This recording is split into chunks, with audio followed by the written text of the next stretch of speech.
So today I want to talk about the cool season grass type that doesn't get a whole lot of attention, and that is fine fescue. If you've ever bought a shade seed or a sun and shade type of seed, you probably looked at the back and saw either hard fescue, creeping fescue, chewings fescue, something like that on the back. Those are all fine fescue types. I'm going to go over the pros and cons of fine fescue from a video that I did last season. I've been breaking down a longer video into segments just with the grass types themselves. But before we go into the pros and cons, I thought since this doesn't have any snow on it, although I'm out here in a windy situation today, I wanted to show you what this fine fescue looks like right now in this real mode plot.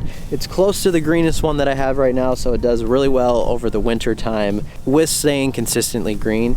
I know the University of Minnesota has been doing some pretty extensive testing on fine fescue as maybe an option for the future to replace some of the bluegrass lawns or other things that are not quite as sustainable and take a lot of water and fertilizer and things like that. Tall fescue is another cool season grass type that withstands a lot more heat, doesn't need quite as much water in most situations than something like bluegrass or rye. But what about fine fescue? Fine fescue usually doesn't get mentioned in that conversation, and it is a pretty sustainable grass. I'm using it in 3 different situations now. I have that low cut plot at 3/4 of an inch. I have a strip of grass right here in this plot, which is my shade seed, which is predominantly fine fescue, but this is the shade seed out in full sun. Then I also have, of course, the shade or camp area, as we call it on our property, that has that shade seed in it and has been doing fantastic since I planted it down there.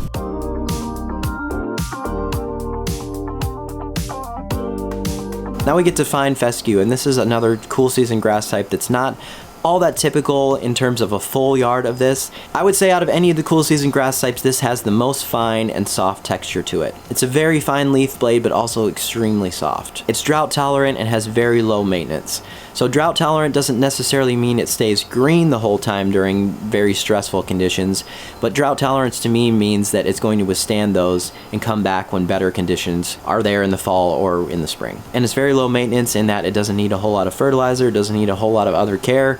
Kind of just likes to be left alone and sit there and just be a nice grass type. This is typically going to have the best shade tolerance out of any of the cool season grasses. This is why I've been testing it down in our campsite area at the new property. Because of how many trees are down there, it only really gets some filtered light and a few areas during the day of some sunshine, but for the most part it's all shade and it's doing great down there. A few of the creeping varieties of this will spread, so if you're looking for something too that's low maintenance, it's not going to need a lot of care, it also spreads over time. It's not going to be anything really fast as far as spreading, but some of these varieties do spread. It can be mowed fairly low. I would say that for me, what I've learned about it is because of that fine leaf texture, the higher the cut that you try to put on it, the more that it doesn't go great because it likes to lay over. So I think a lot of people don't like the fine fescues because they see it in a yard that maybe they're cutting too tall and then it's laying over and it doesn't look like the rest of the grass types. But if you have a fine fescue yard and you can cut it lower, I'm cutting mine at 2 inches. I think I could even go slightly lower if I was able to. I need to work on some leveling work over time to make sure I can get it as low as I want it to be,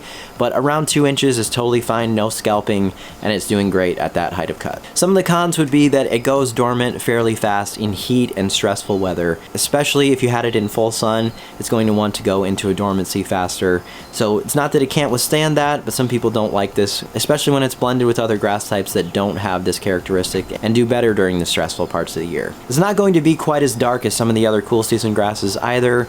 Now the nice thing about it is because it's so shade tolerant and it usually goes into shade situations, it actually tends to look darker down in these areas because of that shade. If it's out in full sun, it may not be quite as dark as some of the other grasses, but still has a really nice color to it overall. One of the things though that I think I should mention about fine fescue is that it's probably not as traffic tolerant as some of the other grass types here. I have a lot of deer traffic out here on all these plots, also a lot of deer traffic down in that shaded area, and I have noticed some thinning with all of that traffic on it. So if you're going to be doing a whole bunch of games and kids stuff and all that, it may not hold up quite as well as some of the other types, but I'll be doing more testing with this out here and showing you those results as we go. I don't think I'm going to be getting rid of the deer anytime soon, so that should give us a good idea of how it does in different situations with those heights, in full sun or in shade, and then how the traffic does on it as well. So I want to mention that it is March, of course, March Madness. I do have a sale going on right now. I'll show you this flyer.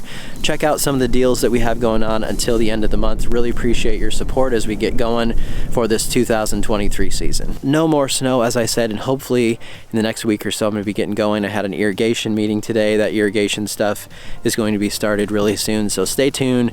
Lots of projects coming this season. Really looking forward to it. Thanks so much for watching today, and we'll see you next time.